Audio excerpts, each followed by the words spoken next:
I knew Cael was going to be trouble the day he stopped glowing, not because he couldn't, but because he chose not to. He was 16, tall, calm, shoulders already carrying more responsibility than most admirals. His light, once a constant presence, had gone quiet, controlled. His father, Jack, noticed immediately. "You okay, son?" he asked, trying to sound casual while doing that intense O'Neill stare. Cael just nodded. "I'm fine, Papa. I just don't want the light to speak for me anymore." That single sentence scared half the galaxy, and it made me proud as hell. Cael had grown up surrounded by power, with everyone telling him who he was. Now, he wanted to decide who he would be. The Aurelians returned, as they always do, with gifts. Ancient data cores, titles, a seat among the stellar custodians.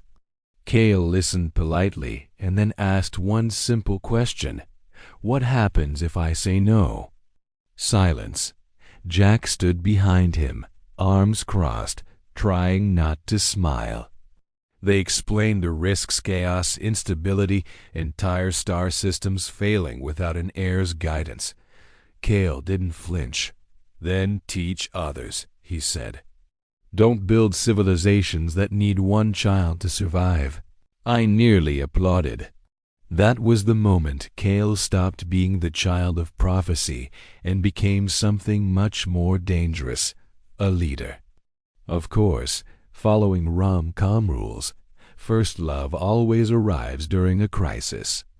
Her name was Mira, human, sharp-tongued, a brilliant pilot cadet with zero patience for galactic nonsense.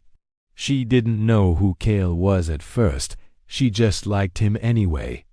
Jack panicked. "Absolutely not," he said. "No dating until—" Cael cut him off calmly. "Papa, you fought wars at my age." Jack paused. "That's unfair." I liked her immediately. Myra found out who Cael really was during a routine scan that went very not routine. Aurelian signatures don't lie. She stared at him. "You're the reason half the treaties in this quadrant exist." Cael nodded. "I didn't ask for that." She surprised everyone by laughing. "Good. I hate destiny." They kissed in a hangar full of warning lights and poor life choices. Rom-com law remains undefeated. Then the galaxy tested him. Someone tried to kidnap Cael. Bad idea. He didn't glow. He didn't explode. He didn't call for help. He talked. He negotiated. He disarmed the situation with empathy and terrifying intelligence. When Jack arrived, guns blazing, it was already over. "That," Cael said gently, "is what the light is for." Jack hugged him so hard I thought ribs would crack. But Cael wasn't invincible. He tried to save a collapsing star system and miscalculated. No one died, but a world was lost. The guilt hit him harder than any enemy. He didn't glow for weeks. Jack flew out to meet him. Didn't lecture. Just sat beside his son in silence. "I thought I could fix everything," Cael whispered. Jack replied, "Welcome to being an O'Neill." Years later, Cael stood before the council, not as an heir, not as a weapon, but as himself. "I will serve," he said, "but not as a symbol. I will teach, build, protect. And when I'm gone, others will take my place." The galaxy shifted. Again. He didn't reclaim his light as a symbol. He reclaimed it as a tool. Subtle, precise, and shared. He began teaching others how to stabilize energy without bloodlines. The Aurelians were horrified. Progress tends to do that. Cael never meant to start a movement, but those are always the dangerous ones. It began with students, engineers, mystics, pilots, Anyone who believed power shouldn't belong to birthright. They needed a name. Cael refused.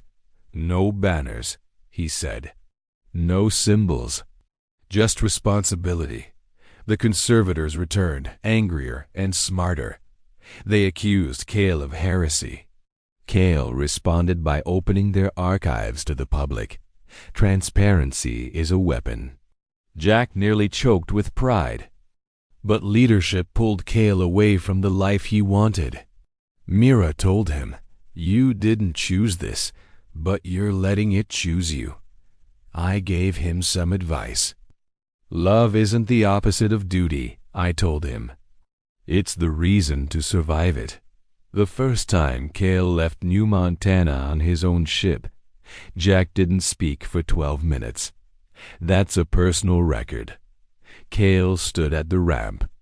"I'll check in every week." Jack nodded. "Every 3 days, me?" I handed him a data chip. "What's this, Grandpa?" "Emergency advice. Half of it is wrong. Figure out which half." He smiled. The ship lifted, and Jack exhaled like he'd been holding his breath for 16 years. Over time, Jack slowed down. He watched Cael lead negotiations he once would have commanded, and he accepted it. That's how you know a father did it right. The galaxy issued one last ultimatum.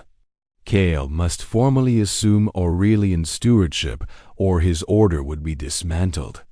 He stood before the council, Mira beside him, Jack behind him. He smiled calmly. No. The room went silent. History leaned forward, but the galaxy didn't explode. It fractured. Systems stopped waiting for approval. People listened to Cael not because he was sanctioned, but because he made sense.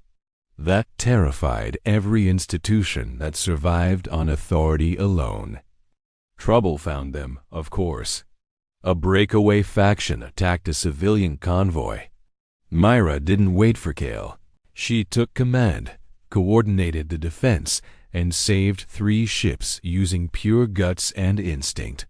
When Cael arrived, she just said, "You don't need to carry everything." That's when he truly understood partnership. The old guard made their final move. They destabilized an ancient Aurelian core, forcing Cael to intervene or watch a star collapse. It was a trap. Cael knew it. He went anyway. Jack prepared to follow, but I stopped him. "This one's his," I said quietly. Jack hated that I was right, but Cael didn't go alone. He brought his students. Together, they stabilized the core, not through bloodline command, but shared effort. The Aurelians watched in horror as their greatest secret became communal knowledge. Power no longer needed a single heir. The old order died quietly.